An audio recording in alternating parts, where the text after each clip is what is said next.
Awesome. Okay. Well, good morning, everybody. It's nice to be back together. For purposes of the recording, this is a meeting of the Vermont Climate Council in September 15th. I was just saying as we're getting going and gathering here in the Zoom room that it felt a little sad at the end in June that we did this enormous lift together, this big piece of work to get the climate action plan out the door thoughtfully, and then we all dispersed into summer and didn't get a chance to mark the milestone. So maybe there's an opportunity in this fall we could figure out a chance to do that. It's lovely to see everybody's faces. We've got a short meeting today, an hour and a half, and I can go ahead and share the agenda. If you give me 1 second.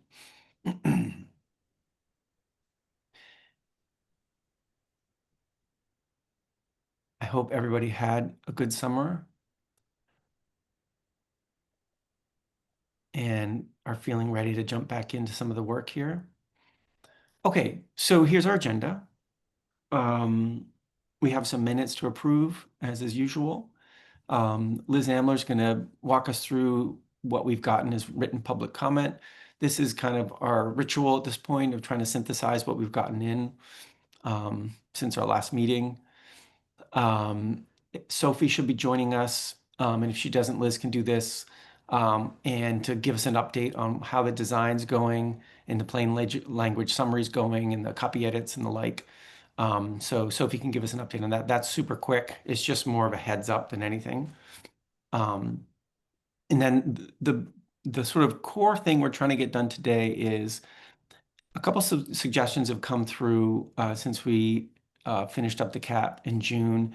They are in this interesting sweet spot of not really opening up substance for debate, like reopening the issues, but significant enough that it warrants you all as a council just looking at them. It's a slippery slope. We want to make sure we don't get in the habit of just sort of redoing stuff. But here are two very specific suggestions that we wanted to bring to your attention and see if you as a council want to do something on. We'll have some public comment at 11:40, and then when we get back, we'll make decisions on these minor substantive edits. And then Secretary Moore has agreed to do, together with Joey and Matt Coda, a wrap up of sort of what happened in the legislature in the end and what that means for climate related state action. So we'll have that for 15 minutes. Jane has some slides about what's going on the federal level that's also relevant for us. Again, these are quick hits, like 5-10 minutes. And then we'll talk about the next steps for the council and anything we need to think about in terms of implementation milestones that are relevant for you all. That's it. That's what we're trying to do. Any questions on that before we dive in? Okay. Great. So minutes, you can see they're clickable right through here. And I'll give folks just a minute if folks need a minute to look through them. It's from our last meeting when we sent the cap off into the world. Any questions or concerns about those minutes?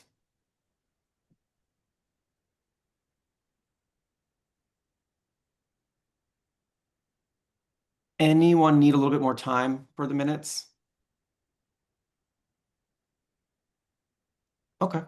So hearing no request for more time and no concerns, let's treat those minutes as approved. Thank you so much, everyone. Okay, Liz, let me turn it over to you and walk us through what we've gotten for comment. And Jane, I see your hands up. Did you want to say something? Was that? Yeah, I just wanted to say something on the agenda because if Sophie had been here, I think Hey, Jane, um, your cell signal is pretty poor right now, Jane, so you're coming in pretty choppy. Hmm. Dangers of driving.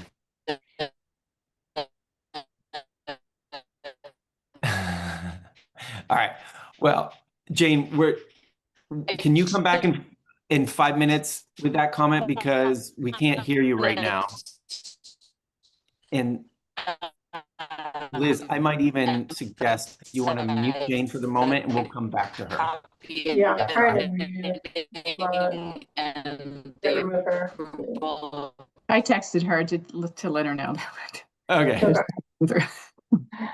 All right, so I put the written input into the chat there so folks could dive deeper as I just provide an overview.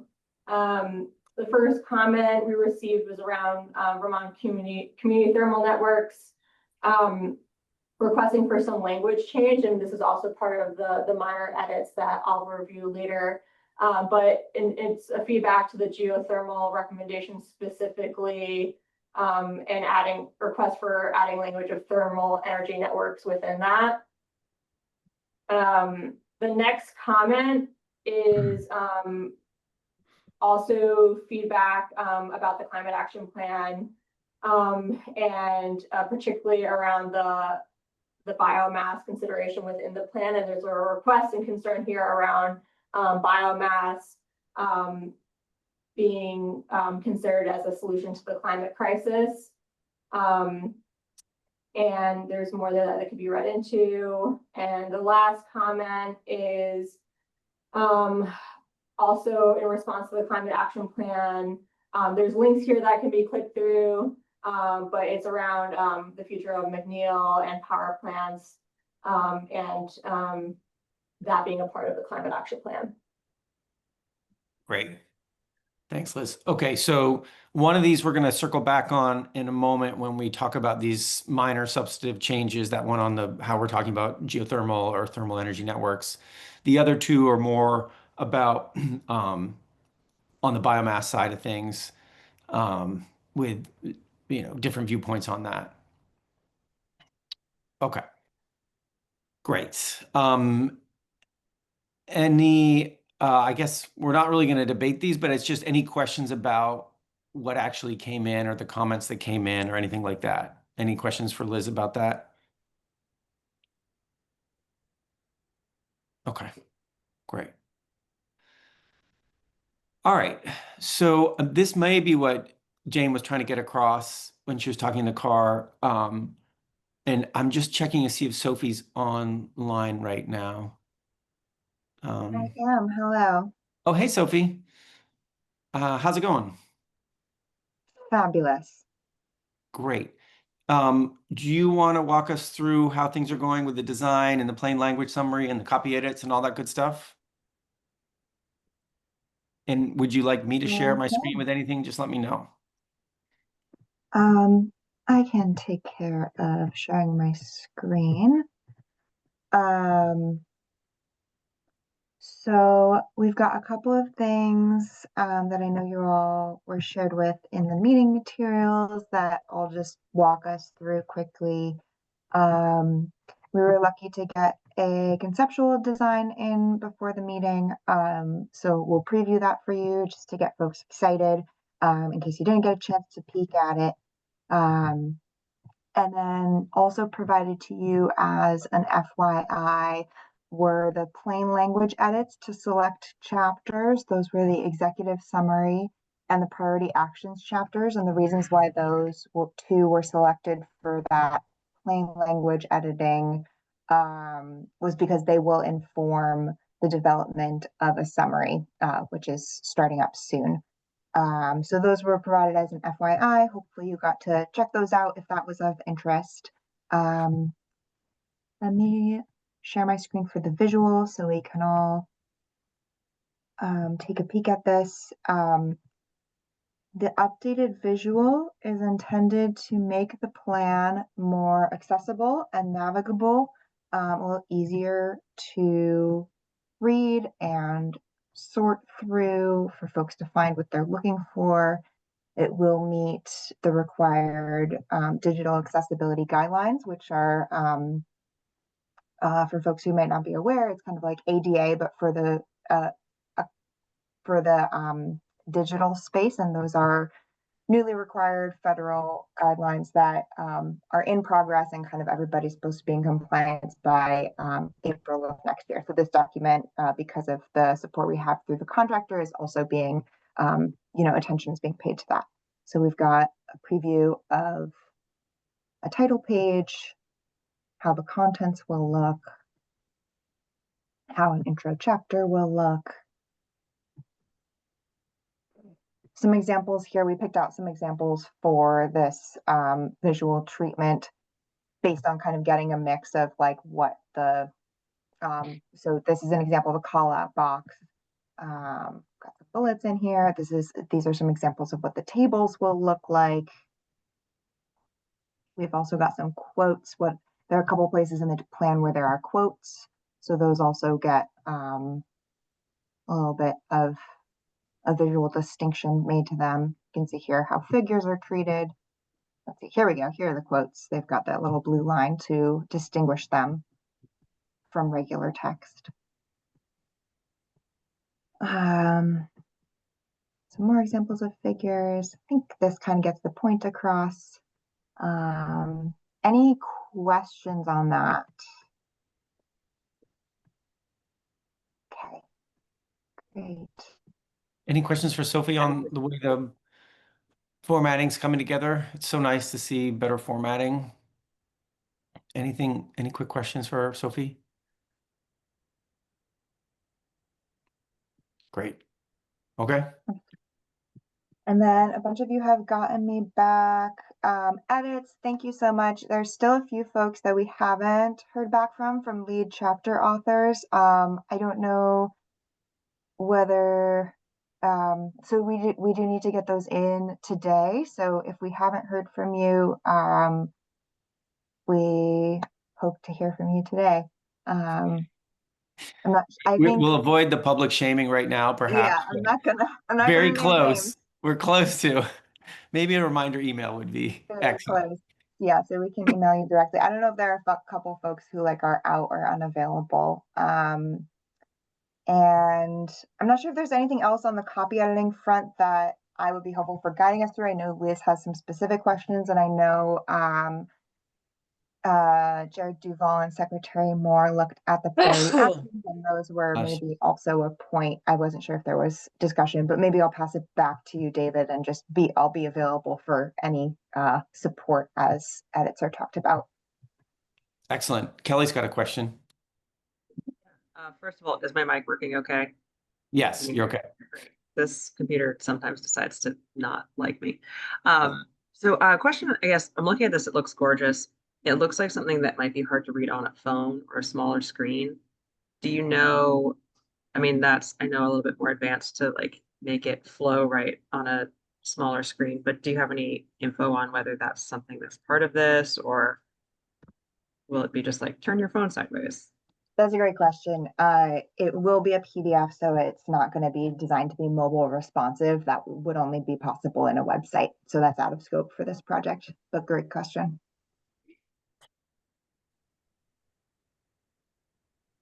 Anything else?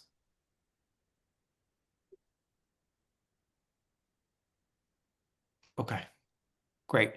So chapter authors, if you know you haven't gotten your edits into Sophie, today's the day. And Sophie, if you need help pinging anybody, you can, use allies here in this council, maybe can help you. All right. Great. And anything else, Sophie? I think that's it, right? Okay. All right.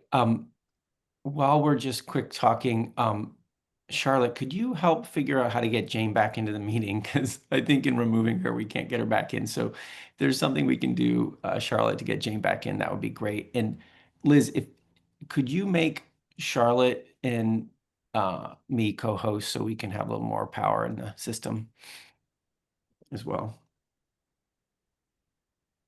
Okay, great. All right, so on to our next thing. This is where we look at these two suggestions for what we're calling minor substantive edits. Perhaps a term of art there. There's two things that's come in, and maybe Liz, you're the best person to walk us through how these suggestions came in and what these two suggestions are, and then we can take them one by one in discussion. We'll do a little public comment before we make any decision. But Liz, do you want to walk us through how Yeah, these things so came I just about? shared the link, so folks could look at it specifically. We actually have three that came in since the cap was published. You'll see the first one is around the rural resilience and adaptation recommendations. This was from Katie Gallagher at the Vermont Natural Resources Council. The overall feedback for this batch of recommendations was that many actions have already been completed or addressed in Act 181. So I'm sharing these for the council to consider whether or not you would like to keep these moving forward in the plan or not.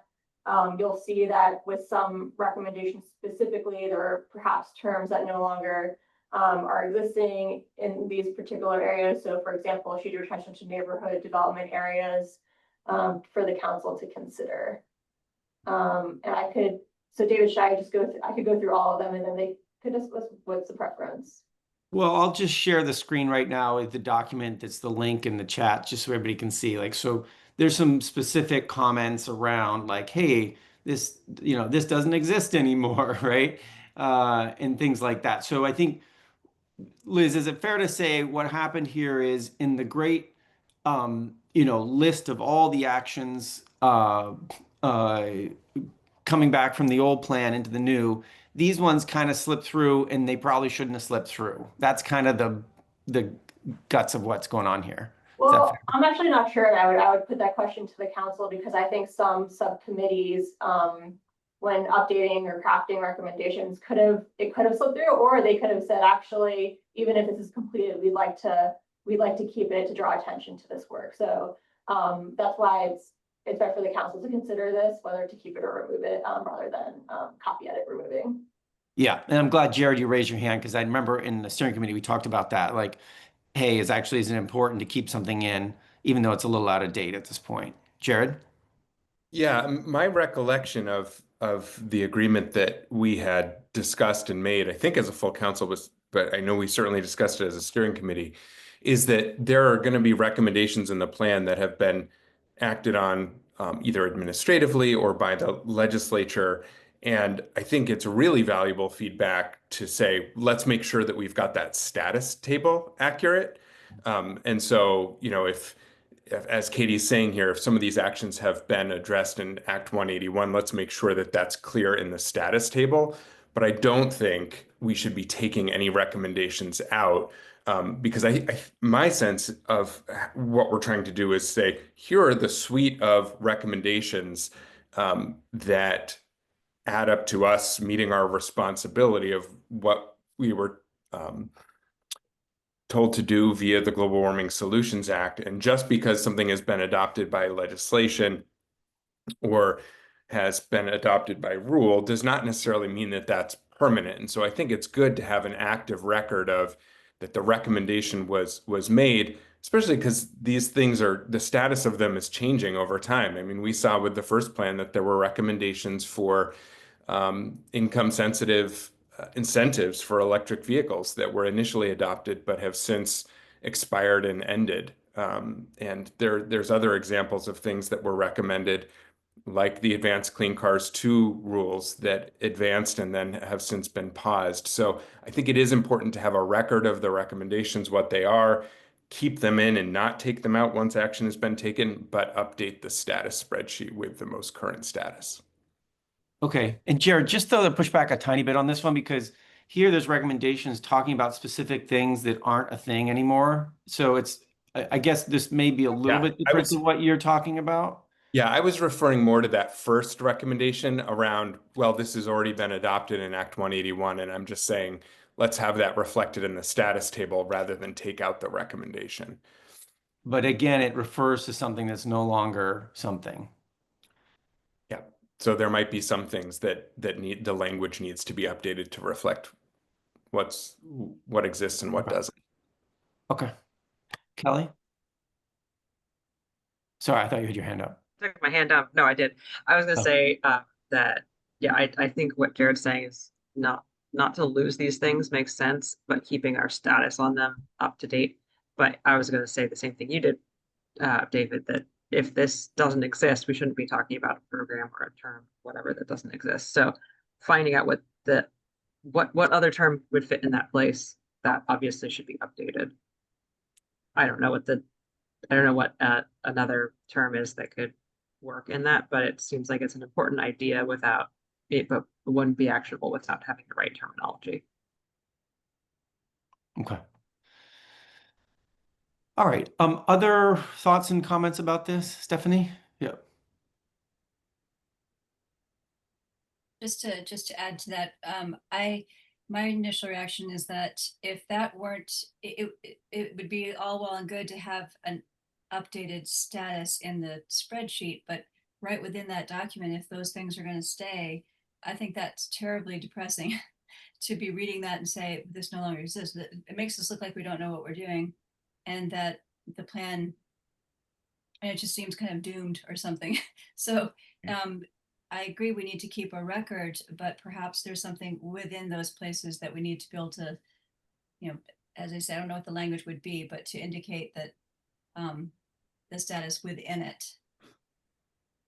I'm not sure how one goes about that, but Okay. thank you. Yeah. All right. Yeah, Stephanie. Lindsay? Maybe like it's a clarification about how 181 is transitioning the designations or something. I think I'm hearing what people are saying is like to just say like it all goes away. It's a little more detailed than that. So I'm not prepared to articulate exactly what happens, but it's like you've got the legacy designations and it's transitioning to some new designations. And I think maybe that's what people are craving is some sort of crosswalk to what we're aiming to land on through Act 181. Yeah. I could probably have some folks help with that. Okay. Joey?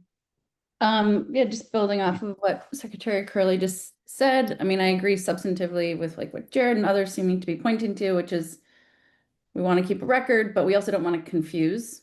So I wonder, and maybe, there are folks who could help bridge that gap. Maybe it's also a link to Act 181 included so that people can dig further and understand what those changes were if they want to.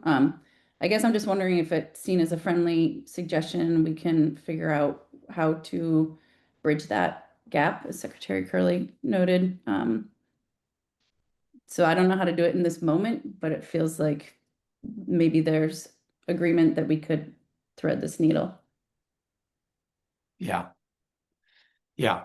And again, it's not a binary decision you have in front of you right now of like, accept this change, don't accept the change. It's like you could say, hey, our next step as a council is we want someone to go out and update the status and provide that clarity of like, yeah, we get it. That program's no longer in existence. This has moved on.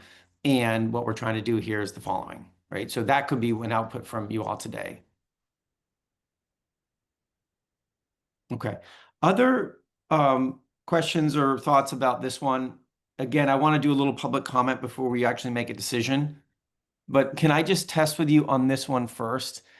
For most folks here, are you feeling comfortable with an outcome of this of, some combination of update the status column and provide some language that shows that we get it, that program doesn't exist anymore and Act 181 is come into existence and, there's changes there and we kind of get it. Does that seem like the right pathway on this to sort of update it that way?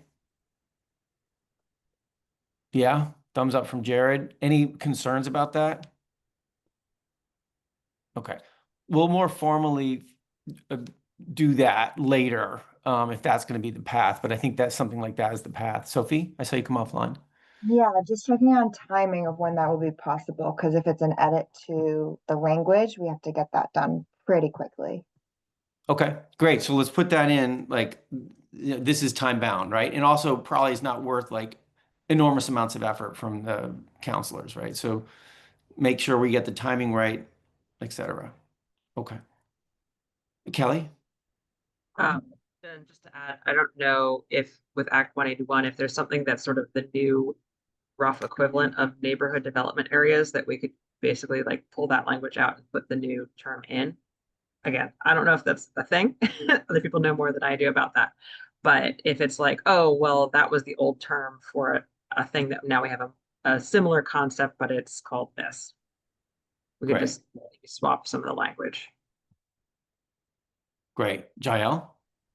Yeah, I guess my question is, does Act 181 really meet everything we were trying to do with the plan and the language that we have? Or are there some holes in that bill? I don't know it well enough to speak to it, but are we addressing more than what's actually in that bill?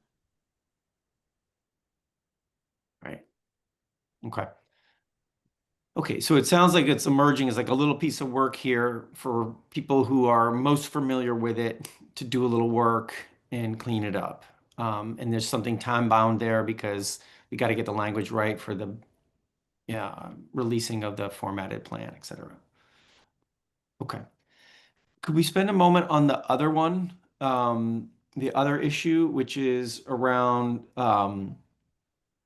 are the specific language used around biomass or, excuse me, not biomass, geothermal, geothermal language in the cap right now. Liz, do you want to show or I can show it on the screen if you want to say a little bit of what happened there with that feedback on the way we refer to geothermal networks or thermal networks. Great, thank you. Yeah, if we could share, that'd be awesome. So there were two comments that came in. The first, we've seen initially in the written public comment as well around the request to add the language of thermal energy networks within the geothermal recommendation that exists right now. And I know I think there's folks on the call too who could perhaps add more context and public comment if they'd like, but the next recommendation is related to that request from Vermont Gas. And there was correspondence between Debbie New had provided that initial request around the thermal energy networks, and they proposed this other alternative that says utilities and the regulators should adopt standards and programs to support thermal energy networks, waste heat recovery, and geothermal networks such as community scale geothermal. So that would be the adjusted, and you could see the initial existing action below that as well to compare. Great. Okay. So both suggestions get at something similar. They have slightly different outputs of what it looks like. So for folks in the know, I mean, I'm wondering those of you who are most in the weeds on this particular issue, I mean, what the request is like, hey, can we be better at our language to sync up with the way the conversation's happening today among key actors? That our language doesn't seem to be syncing up with the current conversation. Does anybody have, did anybody do a little homework on this by any chance and have some feelings about this or some viewpoints that you want to share?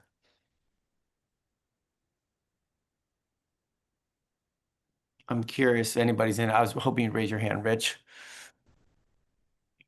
Well, two things. I think the term thermal energy networks is an appropriate term to use. It is the term of art in the field today.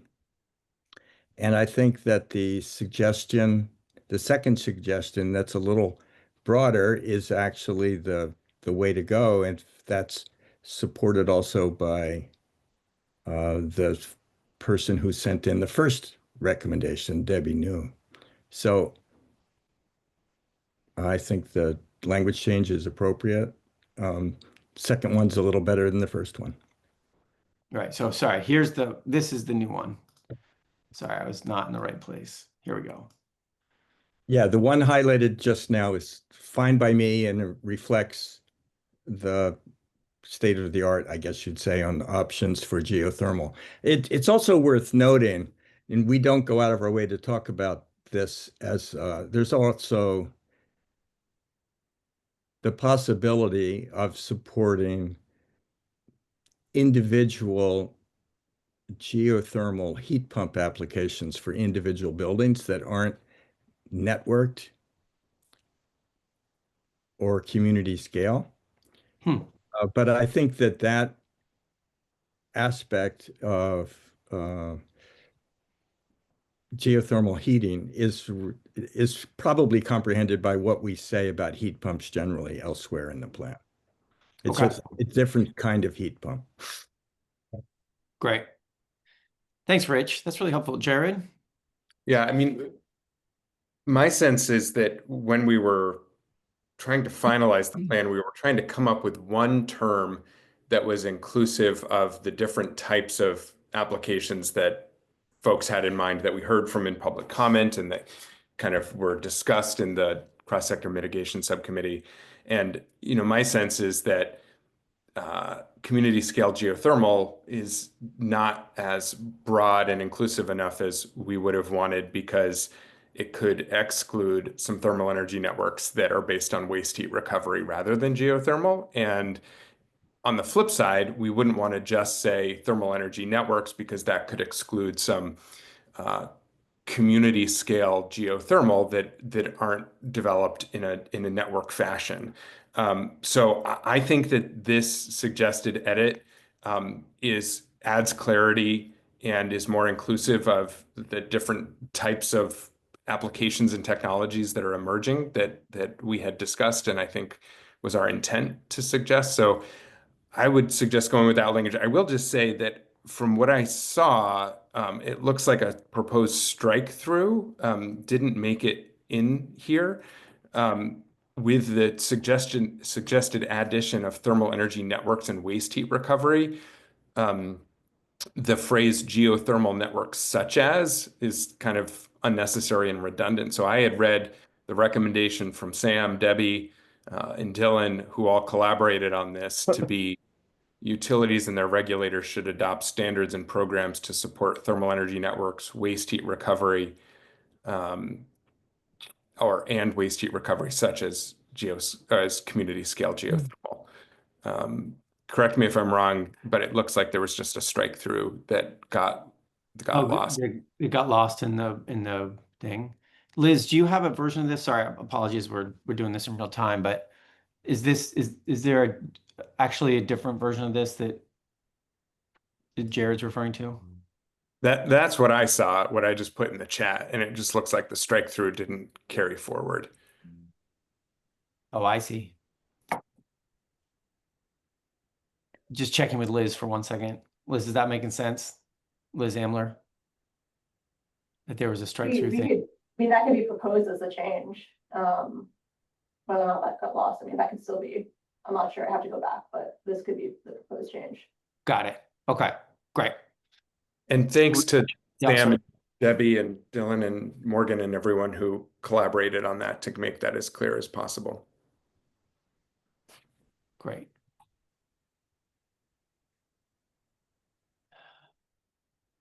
Okay, great. So I wanted to do any other comments on this? I want to do a little bit of public comment if anybody has public comment before this, but just before I go to public comment, any other thoughts on this, on getting this thing right?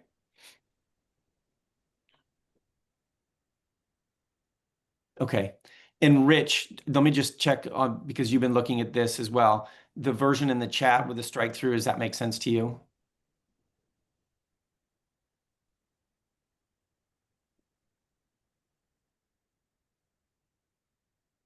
Okay. I'm studying it. Hold on. Support thermal energy networks, waste heat recovery, and Karen. Yes, I agree with Jared's point. Okay, great. Okay. So why don't we just quickly go to public comment a little bit early? if folks are okay, and then we'll circle back and make some decisions on this. Let me stop sharing. Um, all right. If folks are joining our call and you're not a member of the council and you have thoughts on particularly these issues that the council wants to make a decision on today, now's a great time to do what Annette does and raise your hand in the Zoom and we can jump over to you. Annette, go ahead. Yeah, on the Act 181 language, somebody who's going to do that could probably talk to Peter Gill at the LURB and get an understanding of what the designations are called now.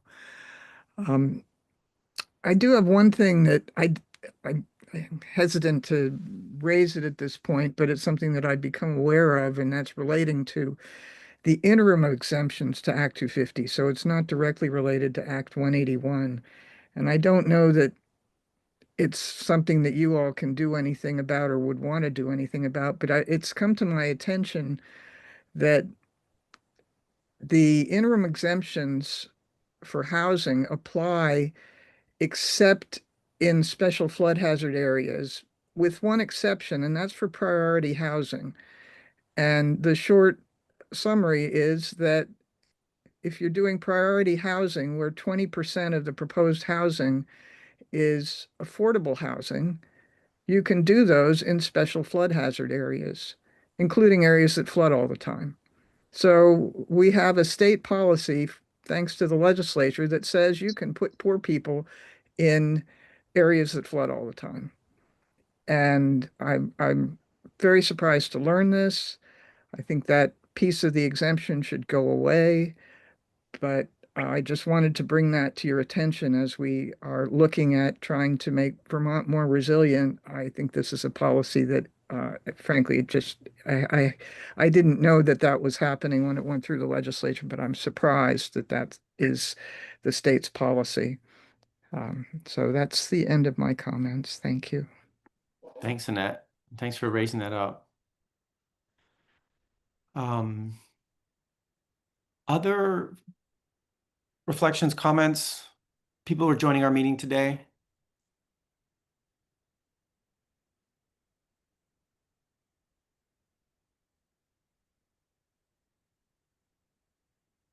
Okay.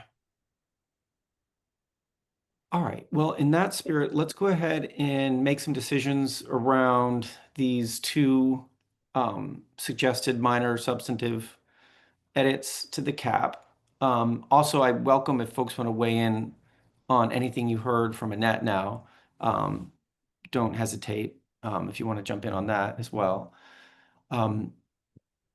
What I'd like to do is start with the geothermal piece and see if we have agreement in the council to make this change. I'm going to throw it back in the chat, but without any strike through or anything.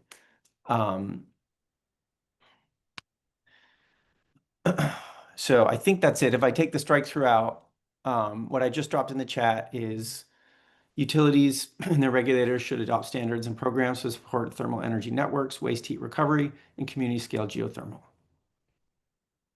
All right, so that's the change from what you currently have that doesn't include the kind of language that's more frequently used today. Can I just get a pulse check? Any concerns with using this language?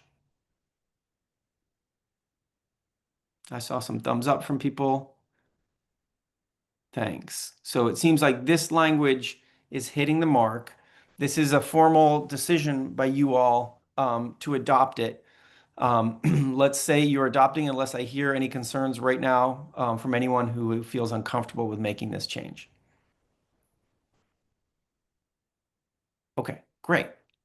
Thank you. The next one's trickier because in the background, unfortunately, Jane's had a hard time to get back into the meeting. So, but I'm getting some messages in the background that it's very challenging to delay any changes to the cap right now, given the editing process and the way all that needs to happen. So there really isn't a window. And Sophie, maybe you can explain that a little better than I can. but there isn't really much of a window to go off and do some work and make some changes. It sounds like. So for this issue of the rural resilience pieces and the Act 181 and the language that's not really, it doesn't show that we understand that that program's gone away, the specific mention, I'm not quite sure. Sophie, can you say a little bit what's going on from a timing standpoint in the flexibility the council has to take a few weeks to go fix something? Yeah, well, the deadline expressed for the copy edit approval was today, and I'm sorry, I'm not clear on how this edit is different and if it's like a it would actually be helpful for me to understand if that action, because we're talking about a specific action, right? In the table. And is that an action? This is in the table. It's not in the, so it was from an action from 2021. It's not in the current action list. It's not in the top 50. It's in the table that's the annex, the big table with all the actions. With all the actions. Okay, so it is a current 2025 climate action plan action, but it is not in the top 50. That is helpful. That does have a little more flexibility. However, it would still really be helpful if we could get that cleared up like within a week. Got it. Okay. That's very helpful. All right. So there's kind of a time limited moment on this. What I heard in the discussion that you all just had was there is interest in updating the status in that sheet on the sort of in the table, and B, trying to in some way demonstrate that we understand that things have moved on from the language that's in this original action, and that Act 188, excuse me, 181 has taken steps in this direction as well. So some clarity that says, hey, we get it. We understand what's going on out there. We understand that this language isn't really the language of today.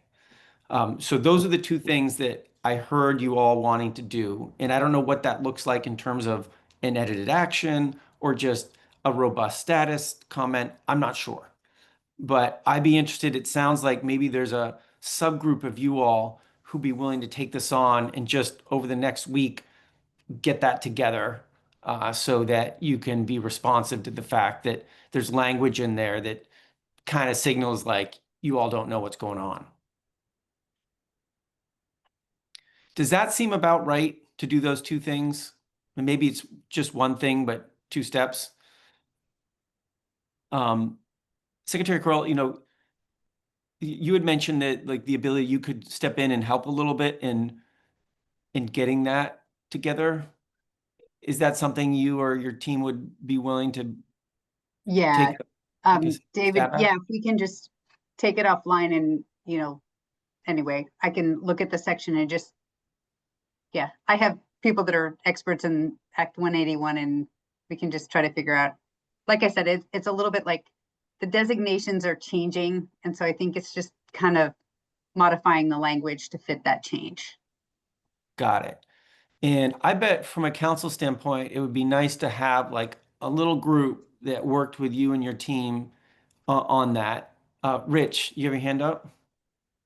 Yeah, I was just going to recommend, I kind of heard two different things. I heard a concern from Jared that there are reasons to keep recommendations somewhat alive be, to signal that the council supports those actions even under changed circumstances.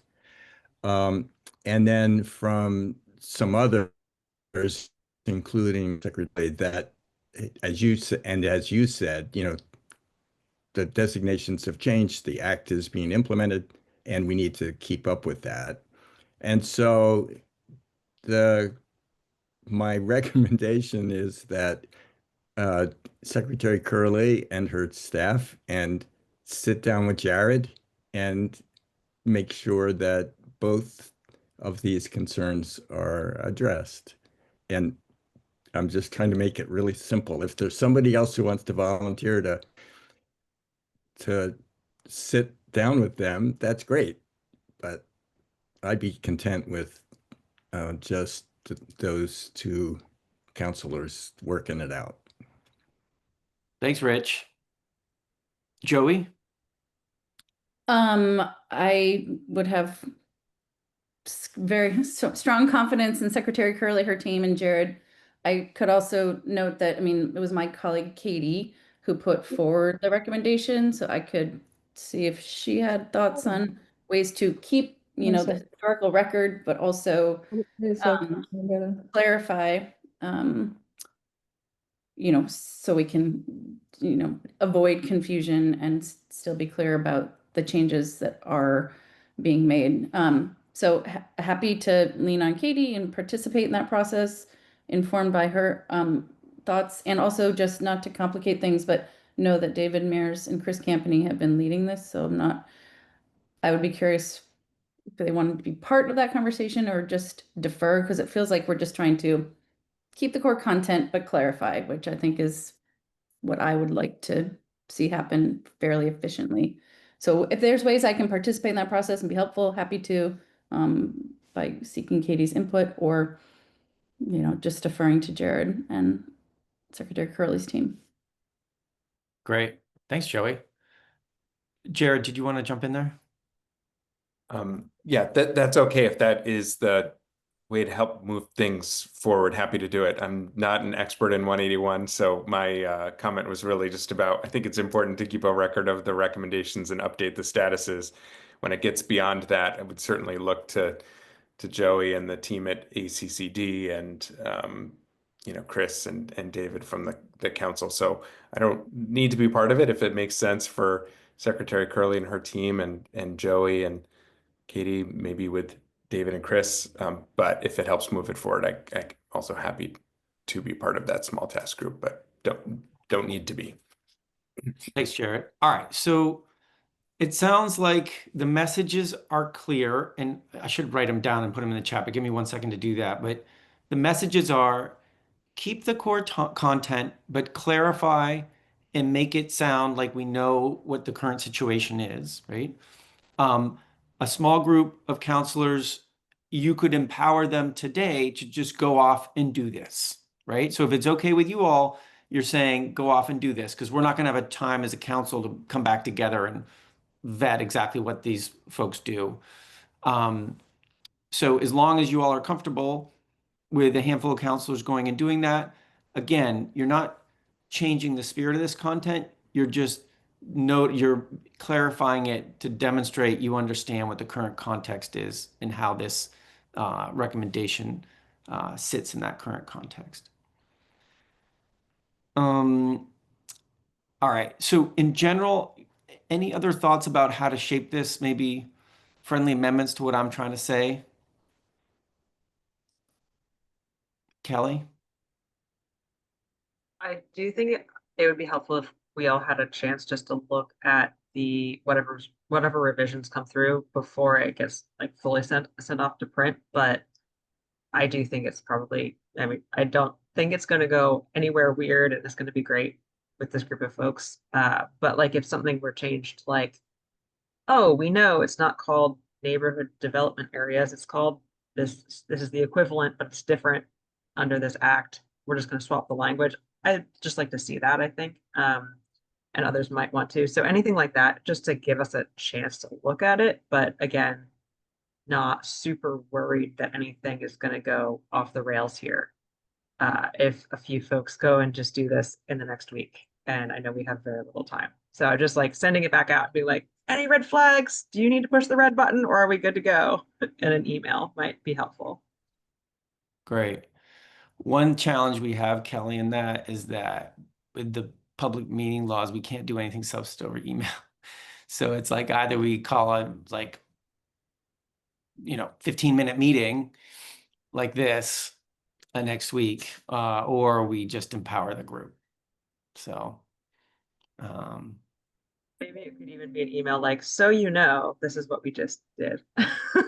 right. Just so you know. Fair. That's Right. It's informational. It's not, we're not taking action on it yet. That might, this rate pace test. Okay. So let me test this then for a second then. So what we're doing is we are empowering a small group of counselors that for sure will be made up of Secretary Curley and her team and some combination of Jared and Joey with help from her team, and then with flagging to David Mears and Chris Campany and Andrea. Right. And so just flagging. And again, I encourage you to act speedily, which means maybe, don't make sure, like, allow some folks not to show if they can't make it. But sometime over the coming week, that group gets together and does a thoughtful edit in which you keep the core content, but you clarify with the current context. Okay? So what we would need to do is empower that group to go off and make that edit. And then if you wanted, you could have that edit be an informational email out to everyone. And if somebody freaks out, we could call a meeting of this group. But that sounds quite challenging, so I just want to hope that doesn't happen. I would much prefer if you all today empower this group and then an informational email goes out and says, this is how they were able to do the work they were asked to do. Okay. So let me just write that in because this is not a straightforward thing. So I'm just going to say empower a small group of counselors, including seminary.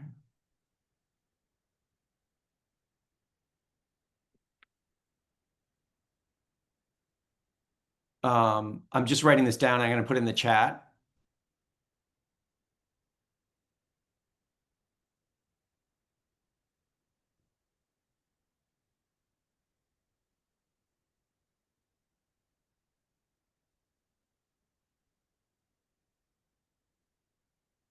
And the mission is keep the core content, but clarify with the current context. I'll just drop this in the chat so we're all looking at exactly the same thing.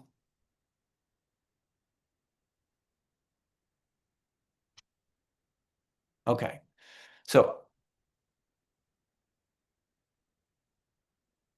empower a small group of counselors, including Secretary Curley, Jared, Joey, with help from her colleague Katie, as well as David Mears and Chris Campion and Andrea, anyone who wants to, of those crew who know what they're talking about, gather with the mission of keeping the core content, but clarifying with the current context. That should be say context, not content.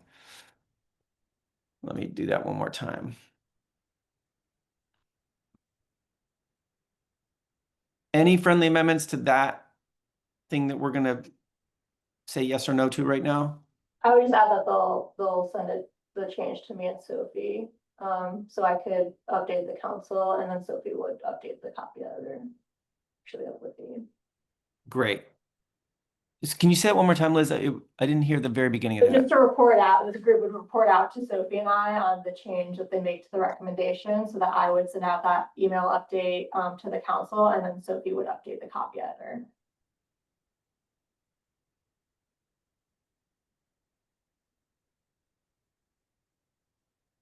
If it's a friendly addition, I might suggest that just to make sure it's tied in with the copy editing process, if Liz or Sophie can help us convene and or join that meeting, I think that would keep things all tied together.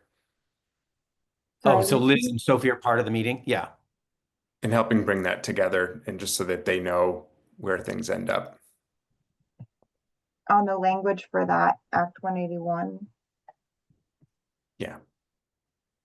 Well, just I feel so like I it's need the language afterwards. I don't really need to be there for the meeting.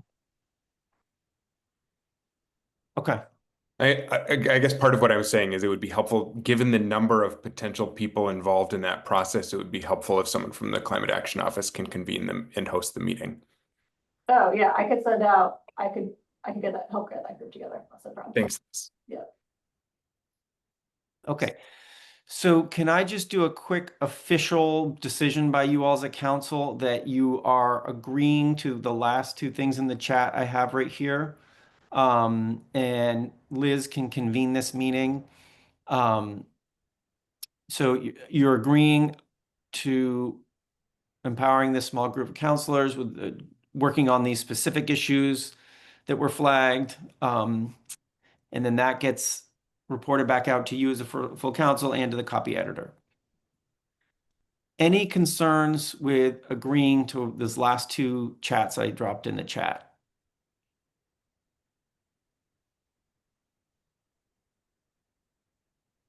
Okay. So let's say that that's an official decision by you all as a council to move forward with that. Thank you. And that'll clean it up nicely.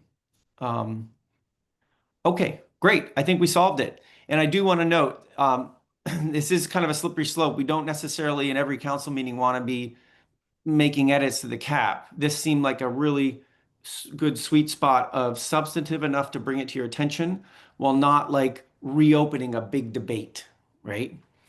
I think reopening a big debate is not what you want to be doing. But this kind of thing seemed like a good use of your time. So thank you for this. Okay, so let's move on to the last two things we're going to do today. Next up is Secretary Moore with a legislative wrap up together with Joey and Matt Coda. And I have not worked behind the scenes to elegantly stitch this together. I don't know if it has been done, but Julie, over to you to start. And if you want to share your own screen or have me share, just let me know. Yeah, if somebody else could share the screen, that would be great. But I know there's a couple slides that just review the climate-related legislation that was um, in discussion last session. Some of it moved all the way through the process. Some of it took a little bit of a side turn, but think that this is pretty accurate, although welcome Joey and others, Matt, to weigh in about what they're seeing. So the first couple bills were really in the energy space. The first bill is about looking at our energy approach to energy efficiency. This one had quite a bit of discussion in both Senate Natural Resources and the House Energy Committee, but it didn't advance this session. For folks who aren't super into the day-to-day of the legislature, it's important to keep in mind all of this was done in the first half of the biennium. And so the legislature could come back. These bills are sort of effectively on the wall in their committees. And so there is potential for these bills to be taken up pretty quickly at the start of the coming session if the legislature chooses to do as much. Next was a piece that was looking at reporting related to the energy transition. We provided extensive testimony on H125. And the committee worked hard to align it with some of what is underway with the measuring and assessing progress tool that the Climate Action Office is in the process of standing up. It passed the House, was referred to the Senate, but they did not take it up this session. Next was a bill around net metering and making changes in that program. I don't think Commissioner Johnson is here today. I believe he's traveling. But this is one that did pass both bodies and was signed into law by the governor at the end of May. If we want to jump down to the next page of this summary. Oh, Peter, did you want to weigh in on that one? Yeah, real quick. Thank you, Secretary Moore. A small, but I think significant, important change to that language in the last bullet of yours requires the PUC to update net metering rules and define plant. The bill actually asked the PUC to convene stakeholders and then the PUC will make a recommendation to the legislature about how to change the definition of plant. So there's no requirement that an action is taken other than the PUC make a recommendation. So really it's up to the legislature in 2026 to decide whether to redefine the definition of plant in statute. Thank you. Thanks, Peter. I appreciate that friendly amendment, and we will update it to make that change. Let's see, if you want to keep scrolling down. So the next bill was our miscellaneous bill, which had a very tortured path. Part of the reason to include it here is there were several provisions, particularly around the resilience implementation strategy, that were moved around as a result of 319 effectively becoming stuck in the Senate Natural Resources Committee at the end of the session. But that's where those pieces started, and so that's why it's there. It includes a lot of other things besides climate related to sort of the good functioning and good government of the Agency of Natural Resources. Next up is H289, which proposed changes to the renewable energy standard, specifically looking to change it to a clean energy standard, meaning that nuclear would be part of the standard as opposed to the renewable energy standard, which requires utilities to purchase RECs for nuclear power that's in their portfolio. This bill did not advance this session. 289 was also contained a number of other pieces that the governor had advanced around changes to some of the deadlines in the Global Warming Solutions Act, and gosh, now and some potential use of one-time money that was generated as a result of the proceeds from the Regional Greenhouse Gas Initiative allowance sales to help continue electric vehicle incentives and expand weatherization. So that one also did not advance, but may come back next session. The next was our Fish and Wildlife Technical Corrections Bill, and that's where a lot of the things that were in H319 at the start of the session ended up. So again, just mostly for record keeping purposes, to know that that's where those pieces were when they were advanced and signed into law. And then I think there is a set of bills, and if you want to scroll down a little bit further, most of these did not receive any real not only did they not pass, they didn't receive a lot of attention, but just think it's important to put them out there, that there was a set of repeal bills, both around the Affordable Heat Act and the Global Warming Solutions Act. I don't know that any of those are likely to gain any more traction in the second half of the biennium than they did in the first, but put them out there for folks' awareness. Thanks, Julie. Joey, Matt, and others, complimentary reflections on the session and the climate action related pieces of it? Matt? Yeah, no, that was very comprehensive. Thank you, Julie. The only thing I would add is that we are actively, the Agency of Transportation and the DMV, actively working on developing a mileage-based user fee for electric vehicles, as we all struggle with the reality that our transportation fund is going to have gaps in it, perhaps next year, definitely the year after. And so that's part of the equation for those that want to see how do we integrate EV users into paying for our roads and highways.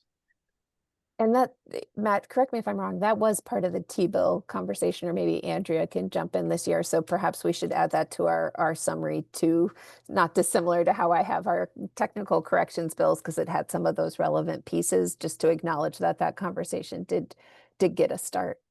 Yeah, that's fine. Okay, I'll work with Andrea, and we'll get a row added to the table to reflect that. Thank you. Joey?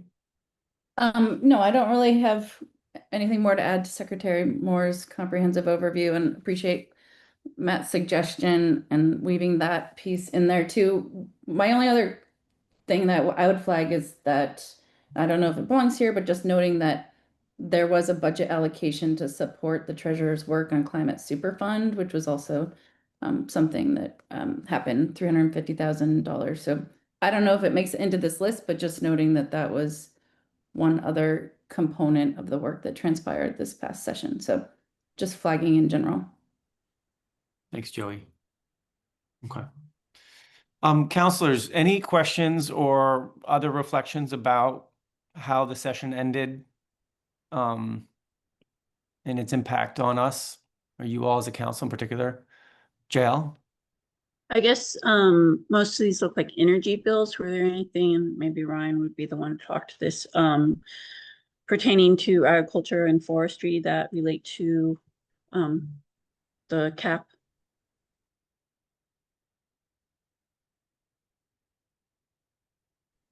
And Julie, Ryan, anyone, ag things that are relevant to the climate action stuff in the cap? I will defer to Ryan on whether there were relevant agriculture bills. And Jael, that's an excellent question, and we can double check with our Forest and Parks colleagues here and make sure there weren't any bills beyond what's already reflected on that list. There was a lot of interest in wildland fire work this session, which certainly relates to climate and not dissimilar to Joey's acknowledgement of the funding for the Treasurer's Office related to Climate Superfund. The legislature also did provide resources to this agency to purchase a wildland fire fighting vehicle. But I can work with the team here and then also at FPR and make sure that we're covering pieces related to climate in the forestry space. Thanks. And before I go to Jared, Ryan, did you want to jump in there on the question from Jael? Sure. To answer specifically, from my memory, there wasn't any legislation that directly discussed the climate action plan for the agricultural sector. One salient bill, which is still in play, is S60. It's currently in House Appropriations. That is called the Farm Security Special Fund. So dealing with climate and weather disaster for farmers and foresters. So that bill is not passed, but still active. That's one to watch coming up this year, I think. Thanks, Ryan. Yeah, and that sounds aligned with something in the cap. Yeah. Jared? Apologies if I missed it in the slides that Secretary Moore shared, but just one other suggestion for our own kind of tracking of everything that's happening or not happening in relation to the cap recommendations would be summary of the key budget bills related to the cap and where they stood. My understanding is that, of course, in the cap, recommendations around income sensitive incentives for electric vehicles,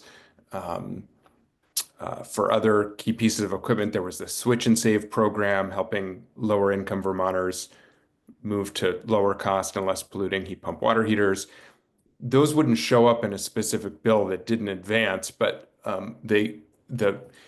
my understanding, and others who know more, please correct me, is that the T bill advanced without additional funding for state EV incentives or Mileage Smart or Replace Your Ride, and so those programs no longer exist or are dormant until additional funding is provided. I imagine the same is true for Switch and Save. And given how key those recommendations were to the cap, I think it's probably worth adding in a summary of the T-bill or other budget-related action that was taken by the legislature to give us a status of the things that relate to budgets. Those are the ones that most immediately come to mind for me, is the fact that there is no money that has been appropriated to continue some of those key incentive programs that were really key to our recommendations, and it'd just be good to have eyes on that and the clarity and transparency of that situation. Thanks, Jared. Does that make sense, Julie? Yeah, I just, this is going to get to be a really significant undertaking, and but we can see what we can do. But if the ask is for us to be keeping track of budget-related conversations for every action in the cap, it's going to get to be a lot. And just trying to come up with a reasonable and realistic place where we can sort of draw a line around that, so that we're not, let me give that some thought, but point taken. Andrea, you had come off mute for a second. Did you want to jump in? Then I'll go over to Matt. I do, because I was going to sort of say the same thing that Julie did, because it can get complicated. We have transit, we have a lot of different programs that have a climate nexus, but it's not necessarily I don't know, it just could get complicated, as Julie indicated. And we do have the climate spending document. Yeah, that I was just going to flag that, Andrea. Yeah. So Yeah, that's something that we could just share again, that sort of tracks all of the climate spending across state government. Yeah, I think maybe using the IIAB report on climate spending to answer the questions you're asking, Jared, about what programs do and don't have funding, or at least what programs do have funding, Yeah. could be really instructive. And maybe there's a way for us just to show changes over time so that you can see if there are places where new funding is added or old funding falls away. Right now, it's been more of a snapshot, but we certainly have that information handy and could maybe show several fiscal years worth of information. Sounds like a good solution. Matt? But just to further comment on Jared's point, which is the programs that help low-income Vermonters access high mileage vehicles or electric vehicles or plug-in hybrid vehicles expired in October of last year. It didn't expire on July 1 and when the new budget was placed. So you might argue not only did you not have the funding in this fiscal year, we ran out of money in the last fiscal year. Yeah. Thanks, Matt. Yeah. Okay, so as an action coming out of this, it sounds like, Julie, there's at least one thing you would add in as a new row, and the funding piece you could probably do through the way you're suggesting through this other document. Correct. We will add a row that provides some highlights from the T-bill as they relate to climate action. I also have on my to-do list to check in with FPR to see if there are other pieces that we should be bringing in from their legislative portfolio. And then, yeah, we will work through the IIAB to update the spending report and see if we can't make it show sort of not just current year, but trends in where funding is coming from and into what programs. Okay, great. Super. And if, I don't know whether you could add in the agricultural one to that one that Ryan mentioned. Mm-hmm. Okay, great. Should we move on to the next piece around what's going on the federal level? Unfortunately, we can't get Jane back on the line. We kind of blew it with Okay, cover those slides. Can you just share you share the slides for me, David? I'm happy to share slides, and Liz, I think, yeah, I think you're on deck here to do this. Let me just share. They're all linked online too, folks, by the way. All right. Great. A little bit chunky, but. Okay. So we'll start with Vermont's clean car regulations, an update that Congress voted to disapprove California's Clean Air Act waivers for clean cars and truck standards that Vermont has also adopted. Attorney General Clark has joined a multi-state lawsuit against the Trump administration, challenging the use of the Congressional Review Act to disapprove these California waivers. And while the lawsuit is pending, the Vermont rules remain effective. You go to the next one. So this slide is showing the various tools that we have access to through the U.S. Climate Alliance. So this is a refresher. The Climate Alliance, Vermont's one of 24 states that governors are part of this alliance to uphold the Paris Climate Agreement.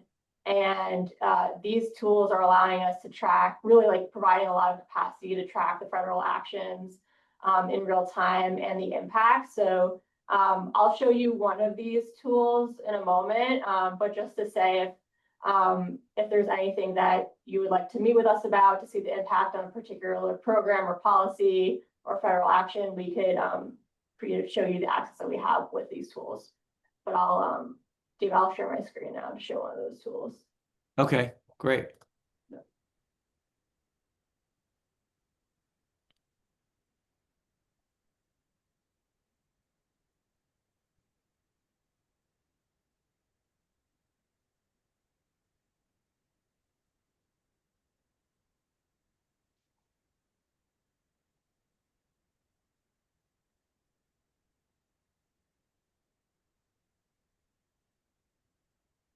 Okay.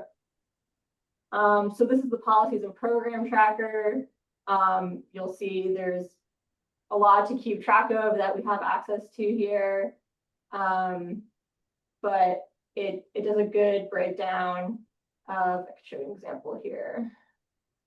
It'll show like the policy area, the sector, the description of the program, what's the overall status currently, And that's just one of the ways that US Climate Alliance is providing this capacity to help us track various programs and policies that the federal government is taking action on. But that's so those are the tools, and we're happy to meet with anyone who'd like to learn more. Thanks, Liz. Yeah. All right, and then we had two other. Melissa, is Melissa here? Yes. Hey, Melissa. Good to see you. Melissa was going to say a word about what's going on for Energy Office grant implications, and then Andrea was going to say a word about transportation stuff. Melissa, over to you. Yeah, great. Hi, David. I can give a quick update on federal funding and as it impacts the department. The biggest development has been kind of some unfortunate news related to our Solar for All program. I think as counselors are aware, in 2024, the department was awarded $62.5 million from the Environmental Protection Agency under the $7 billion Solar for All program nationwide. Planning efforts were underway at the department for 3 sub-programs intended to bring financial benefits of solar installations to low-income households, and we anticipated a December 2025 launch, but on August 7th, EPA Administrator Lee Zeldin announced on social media that all 60 Solar for All awards would be canceled nationwide. Later that day, we received a termination memorandum from EPA. And the following day, we got an amendment to our Solar for All award that purports to terminate the award and implements an immediate stop work order on the Solar for All grant effective immediately. EPA's rationale essentially is that House Bill 1, which was signed into law on July 4th, repeals the underlying authority for the Solar for All program. I think it's a shaky rationale, but regardless, that's EPA's essentially why they purport to be terminating Solar for All. The Big Beautiful Bill did rescind unobligated funds under the Solar for All program, but again, Vermont's award was fully obligated and signed. So immediately after that, several advocacy groups did send newsletters speculating, without attempting to verify, that Governor Scott's administration would essentially let Trump revoke the Solar for All funding without objection. On the contrary, we are taking all steps available to challenge EPA's termination and restore funding for Solar for All for Vermonters, and we're working closely with the Attorney General to do so. So specifically on August 28th, we filed our official notice of disagreement with the termination of the award. And then on September 5th, we've submitted to EPA a formal dispute, which will kick off the EPA internal dispute process. And in preparing these disagreements and dispute filings, we've been working with the AG's office to really tighten up our rationale, as well as enumerate the impacts to Vermont of this termination, and coordinating with Solar for All grantees across the country, of which there were 60. Going forward, we're going to continue to press our complaint with EPA that this was basically a wrongful termination of a signed grant agreement with congressionally directed obligated funds. Simultaneously, we're working with the AG's office to identify any other actions that might be appropriate, including joining litigation seeking to overturn EPA's termination of Solar for All. There have been some developments and precedent in court cases related to termination of federal grants that complicates the path forward. I won't get into the details there, but essentially a recent case in the National Institutes of Health indicated that these cases will need to be filed in the Court of Federal Claims, which is a different path than has previously been taken for restoring grant funding. So the path forward is complicated, but again, we're working closely with the Vermont Attorney General, doing everything we can to get that $62.5 million to flow to Vermont. And I can just briefly say that's the biggest development on federal funding. The bulk of our funding is flowing through the Department of Energy rather than EPA, and we're in different stages of planning and administration, but we have roughly about 35 million that's in limbo, caught up in DOE's essentially approval process as well. So we're watching developments closely and trying to remain optimistic while also realistic about the potential disposition of these funds. Thanks, Melissa. Okay. And then Andrea, were you going to do an update on transportation? Yes, quickly, and I get to share good news on the National Electric Vehicle Infrastructure Program through the IIJA. In January, the access to the funds were paused while they reviewed the guidelines. Throughout the spring, we didn't hear too much, but in July, we heard that that was moving on. And in August 11th, they issued new guidance. So we were able to submit a new plan. Vermont got right on it and got our plan in. I think we were the first state to have an approved plan and get access to the funds. And so the bottom line is that of the $15.8 million, we've been able to obligate every single penny of it in like record time. It's amazing how fast we were able to move on that. So we've obligated funds now for 28 projects. One of them is already operational, but we have a solicitation and awards made for 11 locations, and we'll go out with another solicitation for another 16 locations, and probably by the end of the year. So NEVI and EVSE is in a good place right now, and we're just hoping that it stays there. But with obligated funds, it's pretty secure that we'll be able to roll these funds out, and we should have a very different view and network of charging infrastructure built out in the next 2 years for sure. Amazing. Thanks, Andrea. Okay. Any quick questions for Liz Amler, Melissa, or Andrea? Thanks for the updates. Very helpful. Rich? Yeah, this does a question for Melissa. Do you have any expectation of timing on getting a ruling at the Court of Claims? Or is this just going to drag on for a good while? What is it? I don't think I can speak to timing, and to be clear, nothing's been filed yet. That was just precedent that's coming out that essentially grantees may have to pursue two pathways. Action in the federal district court, which could speak to reinstating a program. But for financial damages, that would go through the Court of Federal Claims. But that doesn't, I don't have a timeline. My expectation is this could drag on quite a while, and at the same time we'll be going through the internal dispute process at EPA. And to be clear, we have not yet filed suit in any court. Okay. Thanks. I just So want yeah. I think it's so encouraging to hear that, you know, both agencies are contesting these rollbacks and you're doing what you can. So thanks. Thank you. Yeah, we're doing the best to kind of essentially have our package, our program design packaged and on the shelf so that if funding does ultimately flow, we can roll out a program quickly. Great. Okay. All right, so we're rounding towards the end of the meeting here. I'd expected that Jane was going to say a few words about next steps for the council. And in her absence, I'll say what I know and then invite Liz Amler and others to weigh in. Our next meeting is in December, as I understand it. And when we went back to our notes from the steering committee meeting, one of the things the steering committee was interested in was, you know, thinking through key milestones of implementation of the actions in which the council might be interested to see how that implementation is going forward.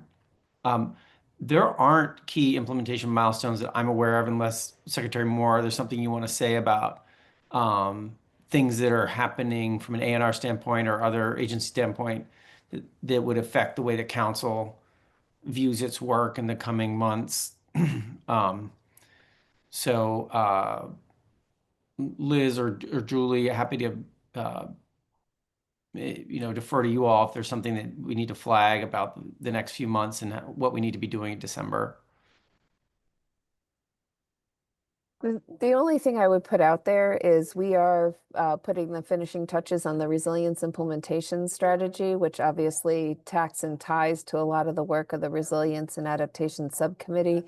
I expect that that report will go out before the end of this week, and so just would suggest putting that on the agenda for the next meeting, that the council get an overview of that document, and probably should come jointly from the team here that worked on it in the climate office, along with folks from the treasurer's shop.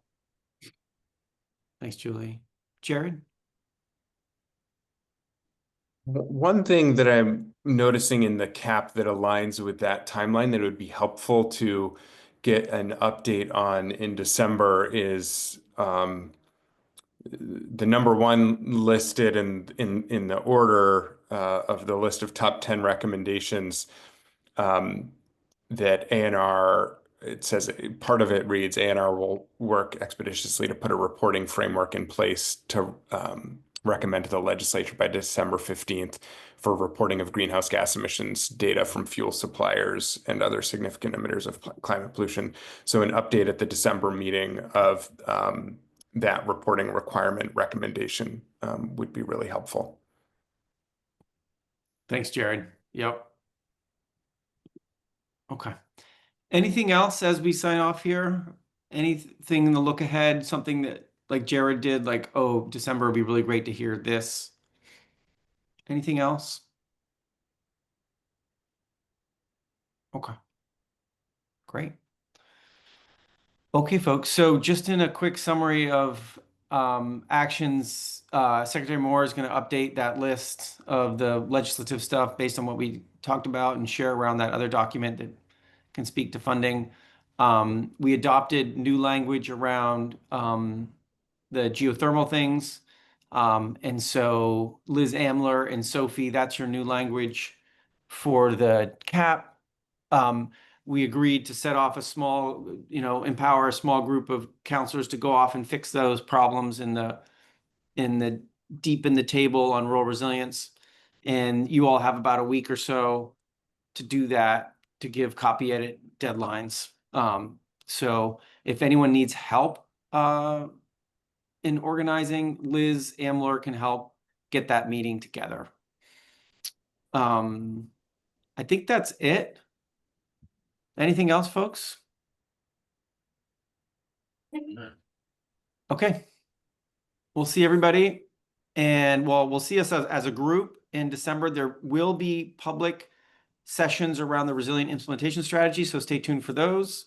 And if we want to try to gather as a council and mark this milestone of getting the cap out the door this year, let's talk about that. And maybe with Jane, we can brainstorm how to do it. Take care, everybody. Fantastic. Good to see you all. Thanks, everyone.